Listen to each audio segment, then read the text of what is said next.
tak ja verím tomu, že súčasný pápež, Svätý Otec, bude mať aj na nás takýto vplyv a to, čo on bude hovoriť, my budeme uvádzať do praxe. Ja som o tom presvedčený. Včera bol vybraný, zvolený nový pápež, jeho meno je Leo XIV, asi už o tom viete. No a o tom, čo to znamená pre Katolícku univerzitu a čo to znamená pre veriacich, tak o tom sa idem rozprávať s otcom Tomášom, ktorý má na starosti na našej univerzite správovať a je správca Univerzitného pastoračného centra. Poďte so mnou.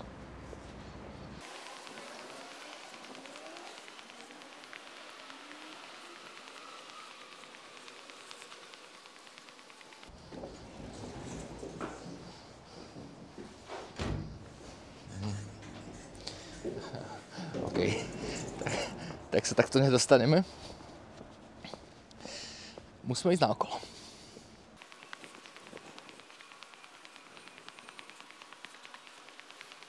Keďže bolo včera voľno a dnes je pracovný deň a je piatok, tak niektoré časti univerzity sú zatvorené, pretože na niektorých fakultách je aj pedagogické voľno.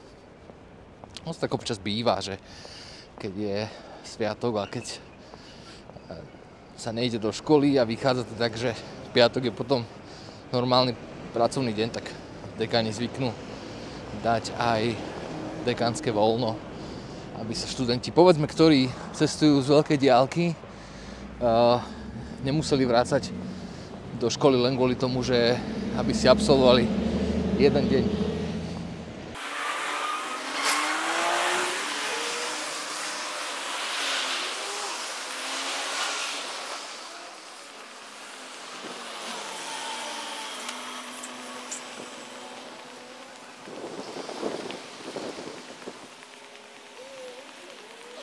Dobrý deň. Fúka, čo?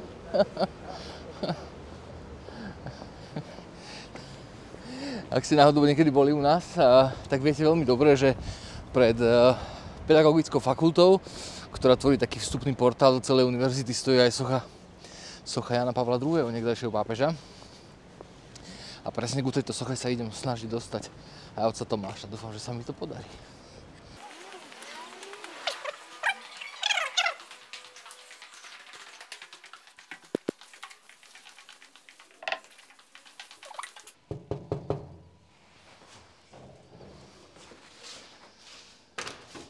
Zdravím vás. Pekne, vítam. Rovno vás kamerujem. Áno? Áno. Dobre, pozdravujem. Ja tu ale nemám žiadnu ani rímskú košeľu, ani nič. Ale to hádam by nemusel byť problém. Ja si tiež chcem. Ja by som veľmi chcel vyšli vonka ku soche Poďme. Jana Pavla II. Dobre. Ja to robím tak, akože nejak tak, že... Úplne v pohode.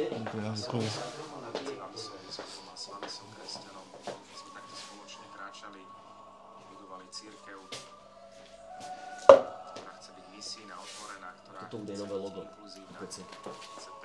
Nové logo UPC. Lebo to predtým bolo také... Toto ja vám rovno pripnem, dobre? Dobre, jasne. Môžem vám to rovno pripnúť? Jasne, bez problémov. Skúsim takto. Tak. To predtým bolo také nie úplne najviac jednoznačné. Takže sme sa rozhodli osloviť pána Ruska, čo robil logo univerzity. A ten nám robil toto. No dobre, poďme teda. Ani sme nedúfali, že si nájdeme teraz nové logo v tomto videu.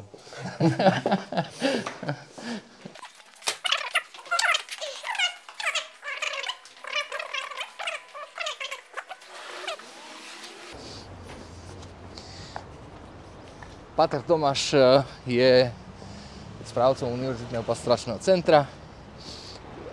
Ani nie 24 hodín po zvolení a po oznámení nového pápeža sa stretávame pri soche Jana Pavla II. Páter, čo to znamená pre vás, ako pre človeka v cirkvi, že poznáme nového pápeža? No je to možno také symbolické, lebo táto nedeľa je nedeľa dobrého pastiera. A tým dobrým pastierom pre nás je Boží syn Ježiš Kristus ako skutočný dobrý pastier. A môžeme vidieť, že nás nenechal dlho bez dobrého pastiera, že nám posíla svojho nástupcu, Petrovho nástupcu, vlastne Kristovho námestníka na zemi ako nového dobrého pastiera, nového svätého otca, nového pápeža. A tak je to, pre mňa osobne je to také uistenie, že nenechám vás samých. Pošlem vám svojho námestníka, lebo chcem byť s vami prítomný. Tam, kde je pápež, tam je cirkev. A pre mňa je pápež aj takým tým obrazom naozaj dobrého pastiera a dobrého otca, starostlivého, ktorý myslí na potreby všetkých a hľadá to najvyššie dobro. Máte na mikine napísané blízko pri človeku. Je to možné, aby mohol byť pápež aj napriek tomu, že je to veľká funkcia a spadá pod neho veľmi veľa ľudí? Je to možné, aby bol takýto človek blízko pri človeku? Ja si myslím, že sme to mohli krásne vidieť už aj na pontifikáte Jána Pavla II., ale o mnoho viac ešte teraz, keď sme mali ako svätého otca pápeža Františka, že sa snažili byť blízko ľuďom. A keď som včera večer sledoval v televízii to, ako nový pápež vystúpil na balkón a bol predstavený svetu a videl som ten jeho jemný úsmev, ale úprimný a takéto tie trblietky alebo možno až slzy v očiach, ako sa díval na tie zástupy na námestí svätého Petra, tak ja verím tomu, že to bude opäť pápež, ktorý bude blízko ľuďom, čo najviac, ako sa len dá. Aký to bol pocit hodzaj cez televízor počuť to Habemus Papam, keď ste to sledovali z Vatikánu? No ja sa priznám, že počas toho, ako zaznelo Habemus Papam, som sa nachádzal na schodisku a to som nepočul. Lebo som bežal z izby dole do obývačky, kde som mal pustený televízor. Ale už potom, keď som čakal, kedy sa objaví Svätý Otec na balkóne a keď som ho zbadal, tak naozaj to prvé, čo ma zaujalo, bol jeho úsmev. Ten jeho pohľad a to bolo pre mňa strašne, ale strašne silné. A osobne si asi takto predstavujem pohľad a úsmev dobrého pastiera, pohľad a úsmev Krista. Tak verím, že bude naozaj takým verným a dobrým obrazom dobrého pastiera. Bolo to prekvapenie zistiť, že sa vlastne jedná o tohto konkrétneho človeka, kardinála? Či to bolo prekvapenie? Ja som asi nemal žiadneho nejakého favorita. Mal som jedného kardinála, o ktorom som si myslel, že by mohol byť dobrým pápežom a to už v roku, už predtým, keď bol vlastne zvolený za pápeža pápež František. Ale nemal som žiadne nejaké typy, žiadne nejaké vysnívané túžby. Ja verím tomu, že otcovia kardináli rozhodli naozaj v múdrosti Božieho ducha. A bolo to pre mňa prekvapenie. Ale uvedomil som si jednu takú nádhernú vec. Vlastne za prefekta dikasteria ho menoval pápež František ako reholníka a vlastne viedol dikasterium pre biskupov. Reholník vyberal budúcich biskupov. A zároveň je tu už druhý pápež za sebou, ktorý je taktiež reholník. Tak verím, že vlastne aj tie slova byť blízko pri človeku, v reholiach je to veľmi, veľmi silná motivácia alebo taký veľmi silný prvok toho komunitného života, byť si jeden druhému navzájom blízko. Tak verím, že práve Lev 14. toto dokáže, že bude blízko všetkým. Poďme sa možno na chvíľočku pozrieť, pristaviť pri tejto soche. Nebojte sa, znie moto, ktoré sprevádza obrovskú nadživotnú sochu pápeža Jána Pavla II.